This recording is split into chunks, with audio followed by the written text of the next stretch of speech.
people, we're back out in the garage. I'm braving the frigid temps. I can't even talk straight because it's about 8 degrees out here right now. My timing on this Garod project could not have been worse because winter has descended and I got some cabinet work to do, and I can't possibly do anything outside. In fact, I really haven't looked at this since the day I brought it home because, well,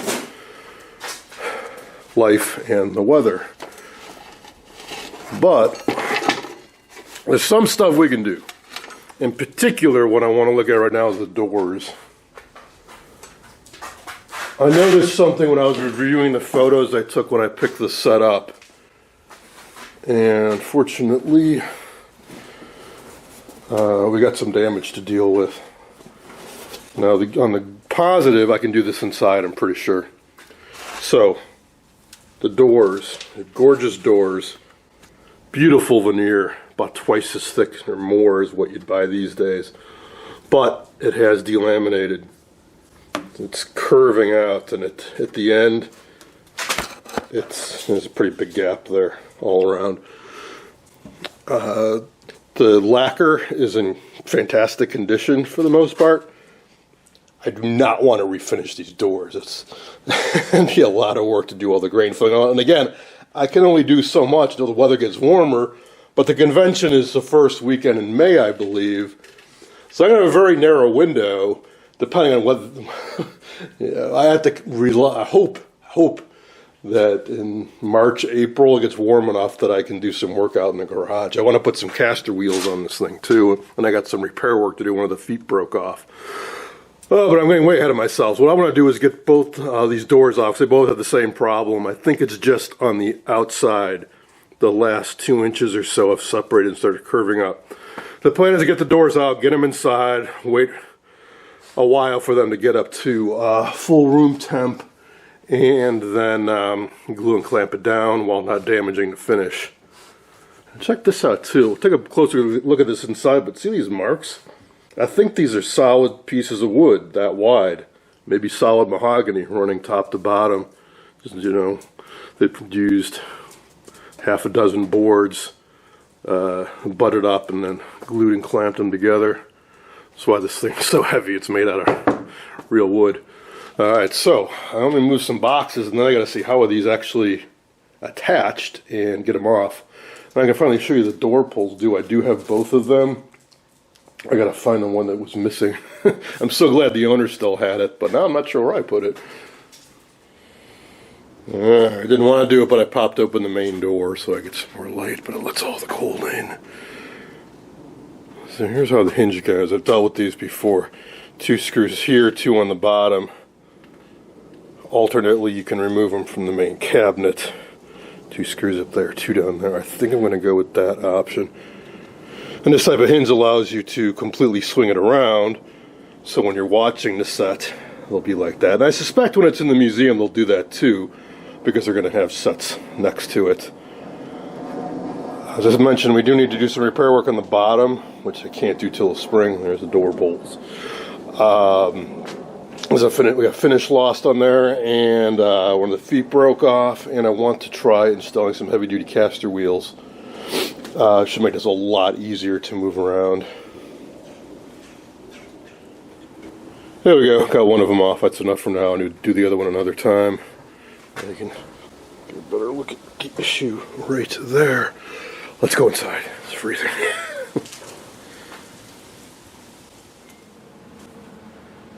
Here it is, back right side up.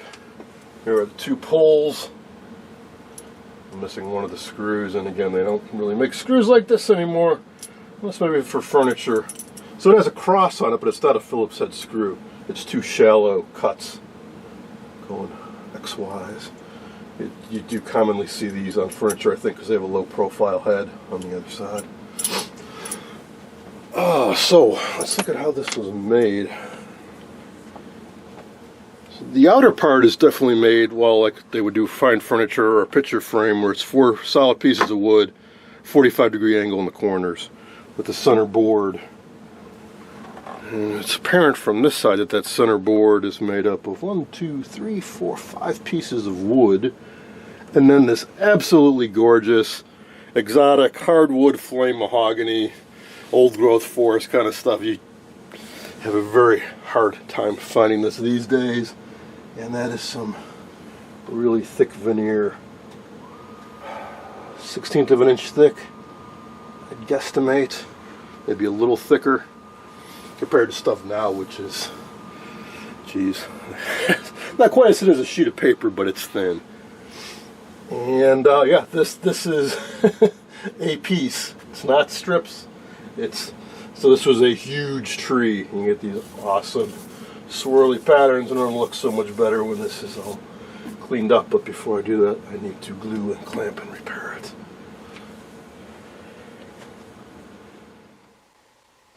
Well, maybe this won't be so bad after all. I cut a board to put along the back and one to put on the area I wanted to be glued. Use some sandpaper to get out some of the residual glue, the old glue. Put some water down in there to kind of soften things up a little bit. Flooded it with Titebond 1 and found some clamps that were just long enough to reach around. I'll reposition them every 5 or 10 minutes to make sure I get everything, because these two in particular have more strength than the other clamps. But yeah, I think we'll be okay. There will be some excess glue it's squeezing out. I really can't get at it. I'll just deal with that afterwards, scrape it off or whatever I have to do. Here's how it turned out with the clamping. In the end, it worked out, but I did try loosening the clamps after about 3 hours, and it started to curl away again. This extra thick veneer just did not want to get back down flat, so I had to spread a little bit more glue, clamp it back up, and leave it overnight for about 12 hours. Then I took this off, and now it is definitely firmly adhered back down. I tossed the pole back on temporarily so you can see what it looks like. Now what? Well, in spite of what I just said about it being so cold, well, welcome to the Midwest. We go from 8 degrees one day to 50 degrees a few days later. So I started on this Thursday. It's now Saturday. By Monday, it's supposed to be hitting 50, maybe low 50s. And if it's sunny and if I go in the garage, it should be at least mid 50s, which is warm enough to spray. Ideally between 55 and 80 degrees for lacquer. So I want to get this prepped by then. So what's next? Well, I'll take this back off, and then I want to lightly sand it. So here's a trade-off. The more figured, beautiful the veneer is, the more tortured the wood tends to be. Whether it's a burl or where branches came out or whatnot. The wood is contorted. It doesn't want to lay flat. There's actually a product called veneer softener that you have to soak into this wood and then press it and get it flat. Even so, you glue it down, you put on finish. Over the years, you can see how all the cracks start following the patterns. Well, we can do something about that. I'm going to lightly sand this, try to put a little bit of color back into it, and then clear coat it. We have finish loss here. I'll touch it up a little bit. I can dab on some stain or Howard's Restore Finish Mahogany, and by Monday, whatever touch-up I do should be set up such that I can clear coat it. And I will definitely be using gloss. So it's a question that commonly comes up in the antique radio and TV forums is, what was the original finish? Was it gloss? Was it semi-gloss? A lot of folks like semi-gloss. Well, yeah, because as things get old, they get dulled, but when you look at a fine piece of furniture like this was most definitely gloss originally, and it's still pretty darn glossy, so I will be clear coating it with gloss. On the inside, just a light touch-up. On the outside, a little bit more. I think this will turn out pretty well. Got a little bit of haze from the glue, too. I tried to wipe up the excess with a damp rag, but it left a little bit of a haze too, so I'll try to carefully, lightly sand that off. As always, when you're sanding old finishes like this, you gotta be super careful, or you can go too deep and really mess it up. Just wanna get out the alligatoring, the high spots. So that's what's coming up next.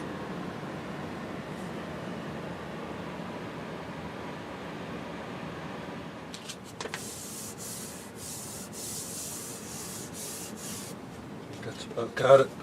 Looks absolutely horrible, right? Well, hang on.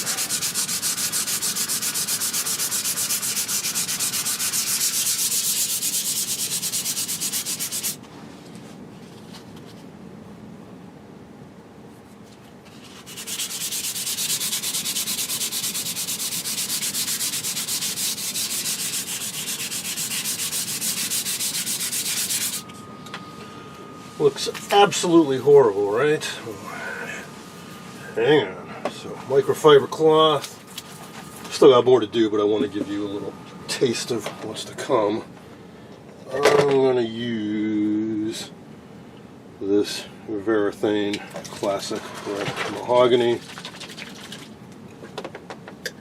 as opposed to a gel stain, which a bit goopier and not quite right for what I want to do. So I just want to give this a little coating of color. Get down into where some of the finish is lost. Stain the wood. Alright. Also, gel stain tends to settle at the bottom, but this is just, well, some sort of solvent with some pigment in it is all. And, ooh, look at that.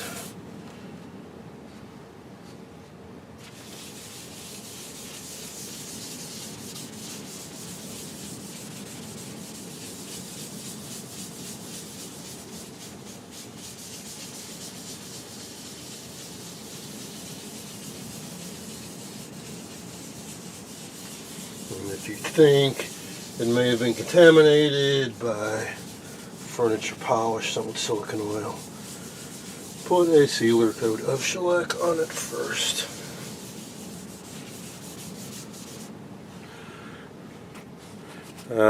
Checking the camera. See, it's the problem with filming this stuff, especially when it's gloss, is it's hard to do. There we go. It's so reflective. And you can see we still have all those voids from all the crazing. I don't want to put much on, so I'm going to wipe off this excess right away.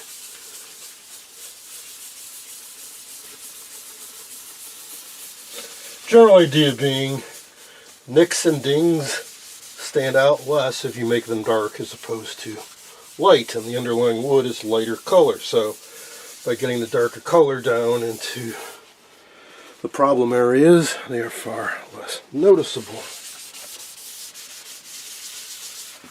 So now it's much smoother. We got some color back. We've touched some of it up. And then you want to clear coat. Well, everything's not perfect because, well, because of what I just said, it can also highlight things. So where we have these cracks going with the figured wood, they stand out a little bit more. But actually, I kind of like the way it looks because it sort of highlights the grain pattern there. All right, so keep doing that on a rest, and by doing this light stain wash, in a day, day and a half, that should be fine to go over. I'm going to work on this side.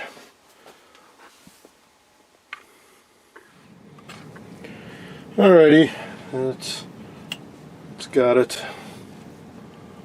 Alrighty, that's got it. I went around the outer as well. I need to get down in here and get some of the sanding dust out. Let it sit up for a while and then clear coat it. I think here, maybe from this angle, you can see how gorgeous these doors are.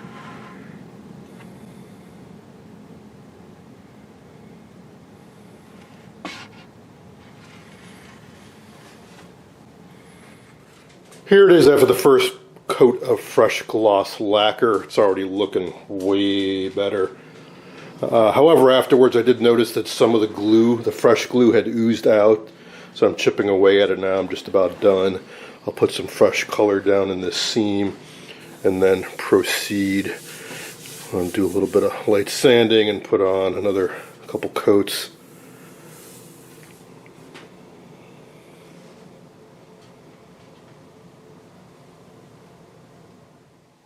Here's an update on the cabinet doors. Just pulled the second one off the cabinet, and this is the one I've been doing work on. Probably don't look too different, right? In fact, this one, they actually look a little bit shinier. Well, the reason for that is it was a hand-rubbed cabinet, according to the ad. That hasn't been hand-rubbed. It's been lightly sanded. It's been stained a little bit and had some fresh layers of lacquer added to it, but it hasn't been hand rubbed, which is polishing. Very, very fine grit, and you rub the finish, just like polishing a car, essentially. I won't do that until it's cured more and I've put on more layers. Those cracks, those voids were worse than I realized initially, so it's going to take a little while to build up the finish to fill them in. And you can see how, as I mentioned, if you put stain or Howard's Restore finish on it, it gets into the cracks and makes them darker. So you can see on this one where it hasn't been done how light that is. And these are mirror images of each other, so you can see how that's darker. I think that looks better, personally. See, if you were to just leave this as it is, maybe wax it, it's going to stay looking like that. And that's exactly why I didn't want to do that. And it's going to continue to deteriorate and the finish is flaking off. And those light areas, it's actually finish lost, or it's kind of oxidized. So it's not only looking better, it's also stabilizing the finish. So a bit more to do on that. Now this one is also delaminating a little bit, or separating, but nowhere near as bad. But it's on both sides. There's a little bit of a gap. But I wanted to do anything anywhere near as elaborate as on this one. Just to squirt a little bit of glue and a little bit of light clamping. No problem, so it should go faster. So at least we're making some progress. I gotta say though, while I was out there getting this door off, I looked over the cabinet more, and yeah, it's pretty rough along the bottom where that water got in there and started separating the plywood layers and stuff like that. So I got about 4 months, and maybe 4 months in a week, until I'm hoping to ship this out. Now, it's in late December, and it is 52 today. It ain't going to stay like that. It's going to be back into the teens in a few days, so I have to hope for a really nice spring in order to finish the cabinet off in time to ship this, or to bring this over to Ohio. The doors have been removed. They needed some repairs and some touch-up. I have a bunch of video on that. I'm not sure what order I'm going to post these videos in, but that's where the doors are. Likewise, I took out the picture tube bezel. Of course, the chassis are out. The phonograph is out. I don't think there's anything else I can take off this except the glass top just slides off. Don't know if it was original or not. Underneath it, the finish is, I don't say trashed. It's not. It's alligator, and I suspect some moisture got underneath it. But I'm certainly not going to strip or refinish this cabinet. But I'll try to touch up the top. This definitely needs some touch up. So what I think I'll do is mask off the cabinet and just hit this edge or wipe stain on it and clear coat it. The bottom definitely needs some treatment. That I may very well strip and refinish, just brown mahogany toner and clear coat it. No big deal. Try to clean up that area a little bit. It's where the record storage area was. It got damp at some point, obviously. Just taking some fresh measurements too. I need about an inch. I need about an inch. The only way that this can go into my car is if it's basically on its back and then slide it in. And where the two wheel wells are, and then the top starts curving in, you need an inch and a half, 2 inches, depends. Yeah, boy. And no, I'm not going to buy another vehicle. I don't need a truck. For our needs, our purposes, the vehicle we have is perfect. best car I've ever owned. Excellent gas mileage, super reliable, we own it. I'm not going to buy a vehicle that I'm only going to use once or twice a year to haul TVs around. So we'll make do with what we got as best we can. Anyways, let's get this thing on its side so we can take a better look underneath. Show you where the corner broke off, where it needs to be repaired, where potentially I can install some wheels, size up better what refinishing work needs to be done, and to see, can we take that bottom skirt off? Okay, so much nicer to see this in good daylight when it's not raining. Alrighty, here is the foot that broke off. It's that one right there. This gives us some idea of how this was made. So we got a board here, we got tongue and groove going into this board. We do have screws along these three. So it sure seems like if I took these three screws out, a little tap on these glue blocks, it's very possible that this would come off. And the backboard looks like it has pretty good potential for coming off as well. Might be screws coming down from the top side. I'm not sure. Man, the sirens have been going non-stop all day. Oh, I don't know if this is from this cabinet or something else. Might also be from the poor Philco cabinet that's completely falling apart. Well, I'll hang on to that.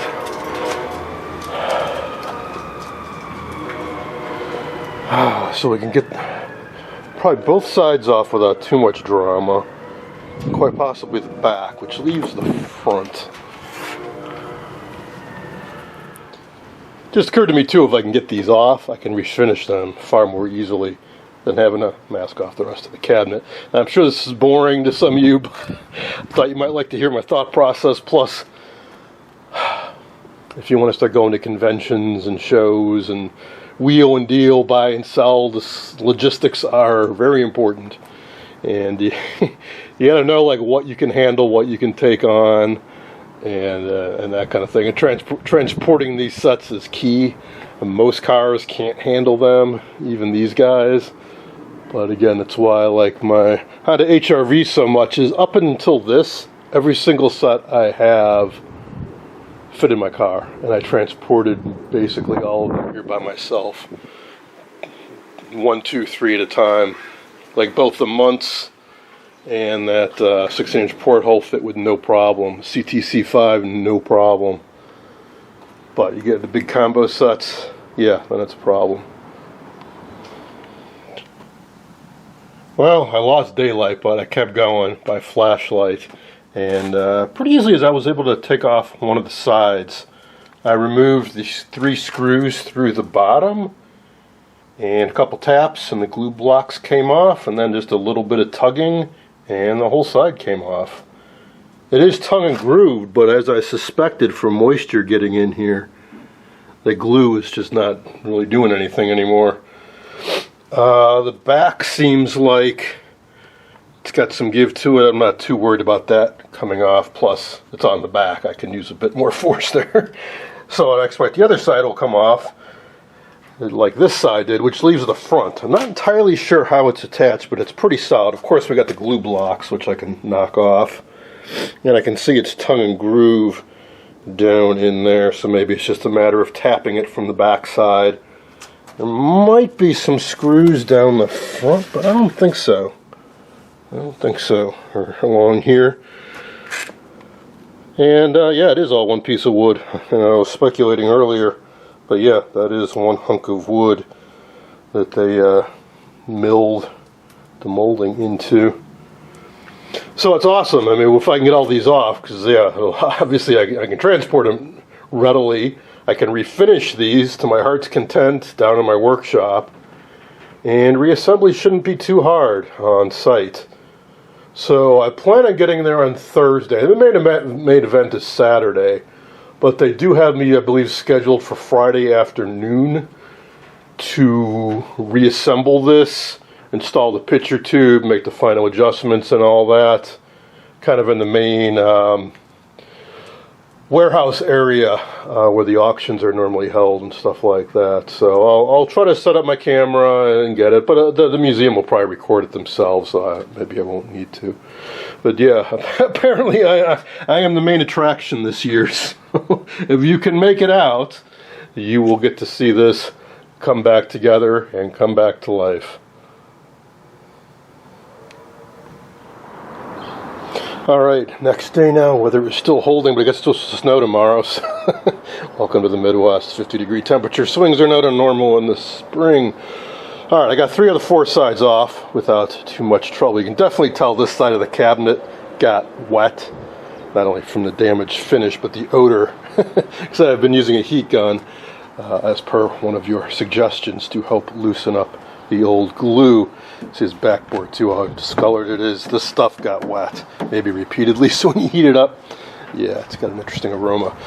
The front, not surprisingly, because it's the most important part, is attached a bit better. Now all around, it was all tongue and groove, all around. 3 screws on this side, 3 on the other, and 2 on the back, none on the front that I can see. And it's a bit loose already, but what I'm going to try doing is the heat gun, plus I ran some water along here to kind of drive some steam in there. I'm not sure exactly what kind of glue it is. It might be hide glue. It's certainly crystalline from the pieces I got off and I examined it. So I'm hoping I can drive some steam in there and really loosen up that front and then just peel it off. The 2 corners that were mited, they did have some biscuits in there, but you see how well that came apart. The glue is basically failed, so I'm hoping this front will come up pretty easily, and then that'll be that. And then I can refinish these pieces. Also, with it upside down, I can do some repairs. We've got some veneer separation, some delamination in the corners. I'll try to do a little bit of something on this side, but I'm not trying to make this thing look brand new. I just want to stabilize it, make it look better, but I definitely need to do something there. That I will refinish. And I already took that one side I got off. The first side I got off, I took inside last night, and I just scraped the finish. It just all fell right off. So it'll be really nice to work on these inside and make them look real nice. Well, that worked way better than I even hoped for. And feel the glue got a little gummy between the moisture and the heat, kind of reactivated it, and I was able to just peel off the front. And I discovered, yeah, there were 4 screws holding it on. But it's curious how they did it, because solid plywood behind here is they glued this, they screwed this strip into this, and then this was attached to that. A separate piece of wood from this. So when I reattach it, I don't know. I'll probably just glue it and clamp it against the far end and just drive those screws into the existing holes. I'll probably drill them out a little bit to make sure I can get a tight fit. Like there's one of the screw holes right there. But yeah, now I can work on these and make them look real nice. Still not sure what to do about this. It's an area that basically nobody's going to see, and it'll be really tough to work on while this is all put together. But at least I'll glue up the front and clamp it. That I can manage. And this is just plywood. They sprayed with toner lacquer to make it look like mahogany. But the rest of this is real nice wood.